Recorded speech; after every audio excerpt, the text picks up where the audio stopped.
What is up, YouTube? It's your boy Omar, and as you can see by the title of this video, somewhere above my head, today I'm coming at you with something a little bit different than what I usually do.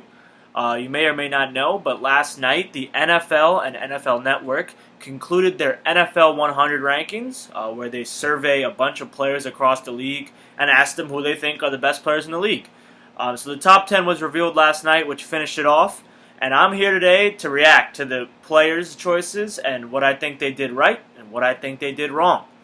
So before we get into anything that I disagree or agree with, I'm just going to list off the top 10. Not going to go through the whole 100, but Tom Brady leads it off at 1. Then Von Miller, Julio Jones, Antonio Brown, Khalil Mack, Aaron Rodgers, Ezekiel Elliott, Odell Beckham Jr., Le'Veon Bell, and Matt Ryan finishes off the top 10. So, just to start at the top, we might as well start with number 1. Tom Brady is the right choice for number 1. Every single year there are people, including me some years, that think this guy's going to take his step back, finally, as he ages, but apparently he's going to be the best quarterback in the league until he's 60. I mean, geez, every year he just finds a way to even get better or at least play better than he did the past year, I should say, and then he does it again in the following year. So I just can't doubt Tom Brady any longer. He embodies greatness in the league. He is a winner. He is clutch. He is all sorts of things that you look for in not only a quarterback, but just a player and a leader in general. So Tom Brady at number 1, no gripe whatsoever. I think where I start to be a little bit iffy actually comes right below him at number 2 with Von Miller. Now, first, let me defend Von Miller. Football fans in general have a horrific idea of the defensive line and how they can affect the game. Fans will look at the numbers, and if they don't see a sack, then Von Miller played like garbage. Now, what people don't realize is, even though he's not a defensive tackle, Von Miller is instrumental against the run game. He has to get outside and contain everything and keep it on the inside of the defense. He gets double teamed, so he draws an extra blocker very often, which means that, even if he gets a half sack or even no sacks, maybe someone else is getting a sack because they have a free path or they have an easier path to the quarterback because of the attention they're giving Von Miller.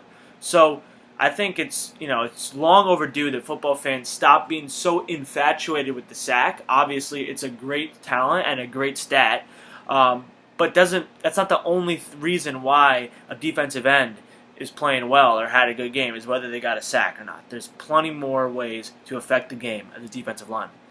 That being said, Khalil Mack, down at 5, plays pretty much the same position. We're talking about a 3-4 outside linebacker that's right on the line in a in a 3-point stance or a 2-point stance. Kind of vary in between. You see Miller and Mack kind of hybrids that do both. They do all sorts of things to get to the quarterback. I really think Khalil Mack is better. It's hard to rank all these players down the list when you talk about, they're all coming from different positions, and I've always found it hard to say, well, if you're ranking the best players in the league, are you ranking their effect on the game or their ability at their specific job?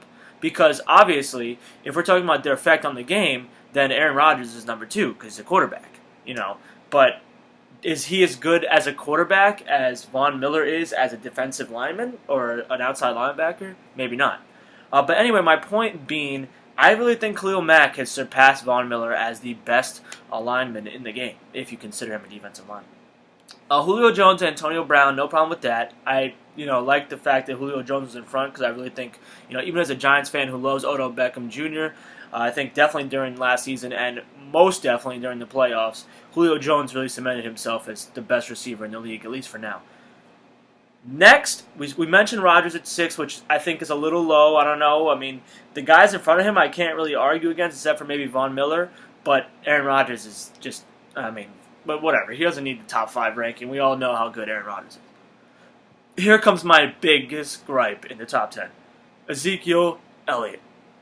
I'm a Giants fan, so as you probably know, I hate the Cowboys by association. I do not hate Ezekiel Elliott. I love watching Ezekiel Elliott play. I was pissed I didn't have him in fantasy because I wanted him. He is, super, super talented, and there's no doubt in my mind that one day he could very well have earned the 7th spot. Just right now, as we stand, what's today's date? June 27th, 2017. I look at the people behind him, and I just don't think he's earned that yet. Le'Veon Bell and David Johnson are both behind him. I mentioned Le'Veon Bell is at 9 and David Johnson is at 12. Right now, I would give them both the edge.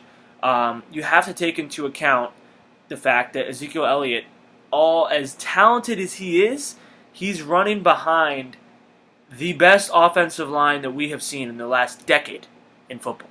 Not just the best offensive line in the game right now, not just, and it's affecting everything that offense does. So, basically what I'm trying to say is, you put Le'Veon Bell or David Johnson on the Cowboys, they're doing just as much, if not more. And it's not like their stats were worse on their own teams. I mean, David Johnson scored 20 touchdowns last year and had 100 scrimmage yards in almost every single game. Le'Veon Bell, of course, had the suspension, but boom, when he came back, brand new Steelers team, this guy's untouchable.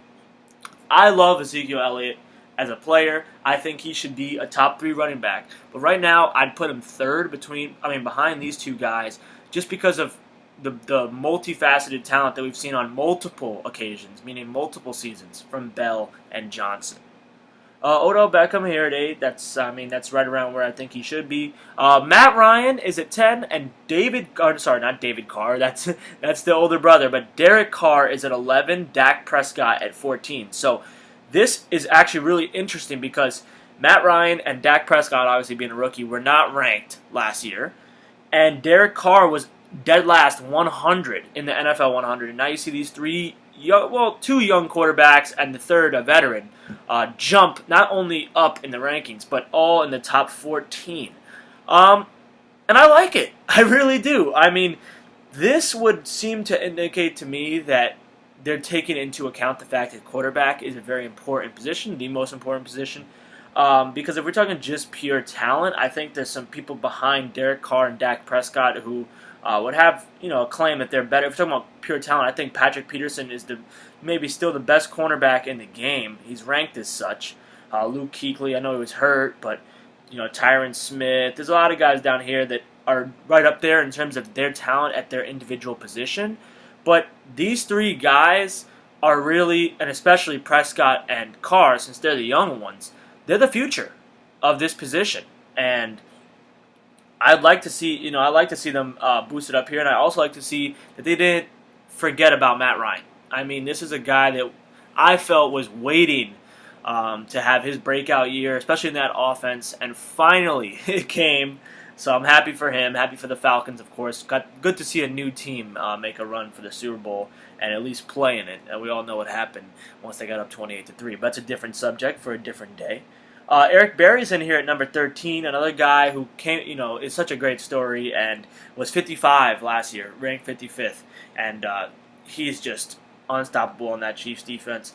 And then, of course, to round out the top 20, just since I'm down here, we got Aaron Donald at 15, Breeze Green, AJ Green that is, Tyron Smith, Patrick Peterson, and Luke Kuechly. So this year, not too many gripes when it comes to these rankings. Like I said, my biggest change I would make is I just don't think that we are ready to give Ezekiel Elliott the title of best running back in the league. You have to take into account the offensive line that he's running behind, the fact that he has an established quarterback now with Dak, who played so well last year, and also, it's a great team. So there's it helps a rookie running back to be in a situation like Ezekiel Elliott was. I think help is an understatement. Other than that, I am these type of things, as as novelty as they are. This is just like, look at this. I mean, this means nothing.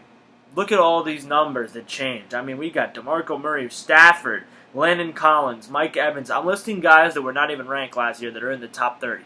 So obviously, how much is this going to mean? Maybe not that much. But all it means is that I am even more excited for the start of this season. I'm excited about my Giants. I'm excited about fantasy football. But most of all, I'm just excited for football to be back. And you can expect more videos of this nature as the season approaches. If you haven't seen it already, check out somewhere on my page. I don't know where it's going to show up on my channel. Maybe over here, maybe over here. I'm not sure.